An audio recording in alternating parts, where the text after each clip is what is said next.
Selamat pagi, salam sehat buat kita semua. Pertama-tama kita panjatkan puji dan syukur kepada Tuhan Yang Maha Esa karena berkat dan kasih karunia-Nya kita dalam keadaan sehat walafiat sampai saat ini. Baiklah, untuk pertemuan kedua kali ini materi kita adalah teks laporan hasil observasi. Di sini ada yang sudah pernah mendengar apa itu teks laporan hasil observasi? Nah, kalau belum, mari kita sama-sama mempelajari apa itu teks laporan hasil observasi. Teks laporan hasil observasi ini atau sering disingkat dengan LHO berupa pengamatan atau penelitian hampir sama dengan teks deskripsi. Mungkin di bangku SMP kalian pernah mendengar apa itu teks deskripsi. Nah, ini hampir sama dengan teks laporan hasil observasi karena sama-sama menyampaikan informasi berdasarkan fakta, tidak opini. Berarti kalau fakta itu benar-benar terjadi, anak ya. Baik. Selanjutnya, teks laporan hasil observasi ini mempunyai tujuan loh. Tujuan teksnya ada 5. Yang pertama, mengatasi suatu persoalan. Yang kedua, menemukan teknik atau cara terbaru. Yang ketiga, mengambil keputusan yang lebih efektif. Yang keempat, melakukan pengawasan atau perbaikan. Yang kelima, dan yang terakhir ini, mengetahui perkembangan suatu permasalahan. Sampai situ sudah paham ya, nak ya? Baik, selanjutnya fungsi teksnya itu ada 4. Yang pertama, melaporkan tanggung jawab sebuah tugas dan kegiatan pengamatan. Yang kedua, menjelaskan dasar penyusunan keputusan atau pemecahan masalah. Yang ketiga, sarana untuk pendokumentasian. Yang keempat, sebagai sumber informasi terpercaya. Nah, teks LHO ini mempunyai struktur loh. Ada 2. Yang pertama, pernyataan umum atau klasifikasi, pembuka mengenai hal yang dilaporkan. Yang kedua, anggota atau aspek yang dilaporkan, bahasan atau rincian tentang objek yang diamati. Struktur lain dari teks laporan observasi ini ada 4. Yang pertama, definisi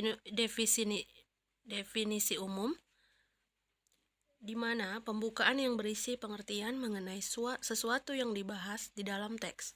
Yang kedua, definisi bagian, merupakan bagian yang berisi ide pokok dari setiap paragraf.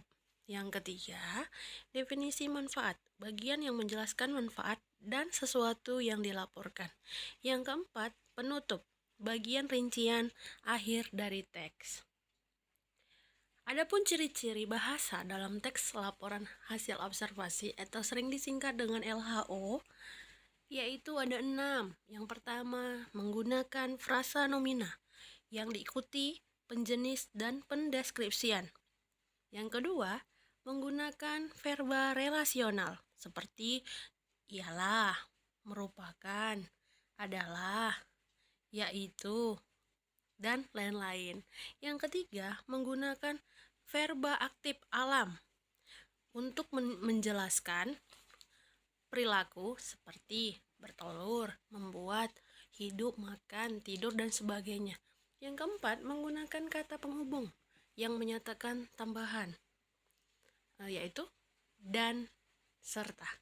Yang kelima, menggunakan paragraf dengan kalimat utama untuk menyusun informasi utama, diikuti rincian aspek yang hendak dilaporkan dalam beberapa paragraf. Nah, ini yang terakhir, menggunakan kata keilmuan atau teknis, misalnya kata-kata herbivora, generatif, osteoporosis, mutualisme, paratisme, pembuluh vena, dan lain-lain. Seperti itu ya. Sampai situ paham, nak? Nah, ini sekarang ada langkah-langkah menyusun teks laporan hasil observasi. Di sini ibu buat ada 4. Yang pertama, membuat judul dulu yang harus kalian buat. Nah, kalian harus tentukan dulu apa itu judul yang mau kalian amati. Nah, misalnya pembuatan kertas, pembuatan tempe, pembuatan keripik, atau pembuatan tahu. Banyak ya. Nah, yang kedua, membuat kerangka.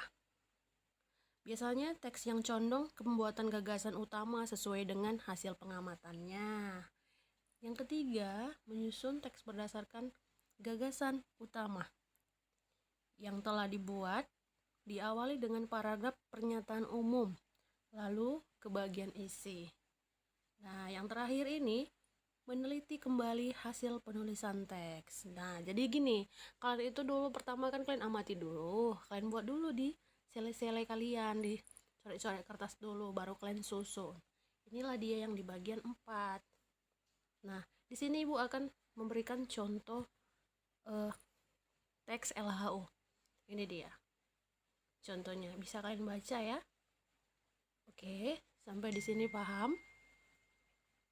Nah, kalau ada yang belum paham, ditanyakan ya nak ya.